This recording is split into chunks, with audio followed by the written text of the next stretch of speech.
The Wizard of Oz is an allegory to the populist movement. Each aspect of the storyline indirectly reflects historical events occurring throughout this time period.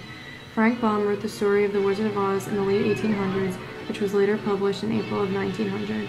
It was indirectly confirmed by Henry Littlefield in a scholarly article that he wrote in 1964 that the specific characters and events within the story symbolize the people and events of the geography in which the setting of the story takes place reflects the role that the state of Kansas played in the populist movement. Kansas was known as the heartland of the U.S., as well as the geographic center and corporation venue of a bankrupt U.S. during the 1890s. Kansas was heavily populated with farms, which experienced difficulty thriving due to the dramatic droughts which depleted the amount of crops farmers were able to grow and sell.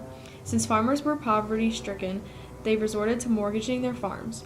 Farmers during this time advocated for the free coinage of silver since they believed that silver was more common to attain and was a better alternative to back to the U.S. dollar too, as opposed to using gold. They believed that silver led to easily backing more money, which meant higher crop prices and a reinstatement of wealth among farmers. Economically, silver benefited Western farmers the most. In the story, Dorothy kills the Wicked Witch of the East when Dorothy's house falls on her. The Wicked Witch of the East represents the Eastern rail money powers and bank powers who favored the gold standard. When Dorothy kills the Wicked Witch of the East, she frees the Munchkins, which represents the common people of the populist era who felt that they did not have any political or economic power. When Dorothy first enters Oz, she takes the red slippers that belong to the Wicked Witch of the East off of her feet and wears them herself, which represents power being taken away from Eastern big businesses and into the hands of the common people.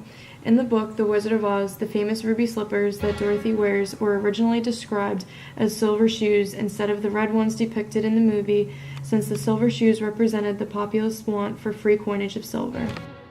In the story, the yellow brick road symbolizes the gold standard that the Eastern powers advocated for. As Dorothy travels along the yellow brick road with her silver shoes, she meets three friends along the way: the Scarecrow, the Tin Man, and the Cowardly Lion.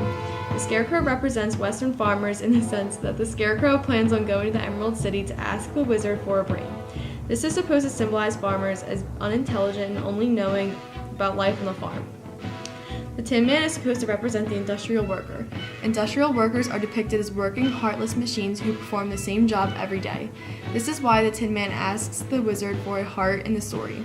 The Cowardly Lion represents William Jennings Bryan, who was a reformer in the populist era that ran in the 1896 election against William McKinley.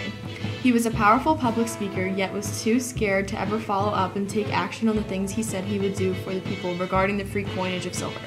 This is why the Cowardly Lion asks for courage. As Dorothy follows the yellow brick road with the Scarecrow, Tin Man, and Cowardly Lion, they all hope to reach their final destination of Emerald City. Emerald City represents the green paper money made in Washington, D.C., in which political leaders wanted to continuously print out without backing the money with either silver or gold. The wizard in Emerald City represents William McKinley, who was president at the time of the populist movement. In the movie, the wizard tells Dorothy, Scarecrow, Tin Man, and the Cowardly Lion that he will help them destroy the Wicked Witch of the West. The Wicked Witch of the West represents mortgage companies and the opposition to industrialization. Therefore, McKinley wanted to destroy mortgage companies and promote industrialization in the West. When Dorothy kills the witch by melting her with a bucket of water, this symbolizes the drought-ridden farmlands in the West. When Dorothy and her friends finally meet the wizard, they realize that he is a fraud.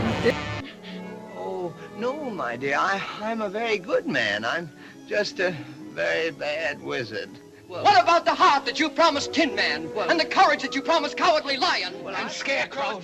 This symbolizes that populists who supported the free coinage of silver worked extremely hard to advocate for silver, only to have the McKinley administration ruin their plan by passing the Gold Standard Act in 1900.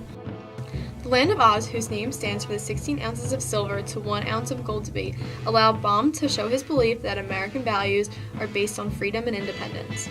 Baum once introduced Oz by saying the story, quote, aspires to be a modernized fairy tale in which the wonderment and joy are retained and the heartaches and nightmares are left out. Overall, Baum's story of Oz is more than just a fictional story about a magical land and wicked witches. It depicts the populist era as a whole.